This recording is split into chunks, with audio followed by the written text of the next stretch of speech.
მოსკოვის მექანიზმის ანგარიშმა ფუნდამენტურად შეცვალა ვითარება, ეს არის აბსოლუტურად ახალი საერთაშორისო რეალობა და ბუნებრივია, რომ ოპოზიციის ალიანსს აქვს ახალი პასუხისმგებლობები ამ რეალობაში.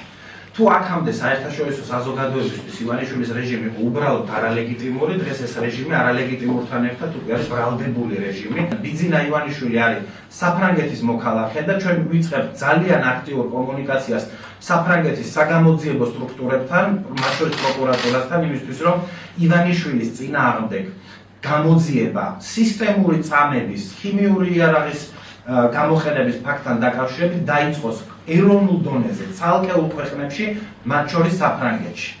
მას მერე რაც ლუკაშენკოს და მისი რეჟიმის წინააღმდეგ ჰააგის სასამართლოს პროკურორის ოფისმა დაიწყო გამოძიება, სავსებით რეალისტურია, რომ ივანიშვილის რეჟიმის შემთხვევაშიც მოხდეს ზუსტად ესე, ჩვენ გავაკეთებთ ყველაფერს იმისთვის, რომ ივანიშვილმა დაასრულოს ისე, როგორც ბევრ სხვა ავტოკრატ სისხლიან დიქტატორს დაუსრულებია ჰააგის ტრიბუნალის ბრალდებული სკამზე. აქ არის საჭირო ძალიან კონკრეტული პროცედურები, მათ შორის ჩვენ მუშაობთ ჩვენ საერთაშორისო პარტნიორებთან იმისთვის, რომ მათ მიმართონ ჰააგის სასამართლოს შესაბამისი წარდგინებით პროკურორის ოფისმა დაიწყოს გამოძიება ივანიშვილის წინააღმდეგ.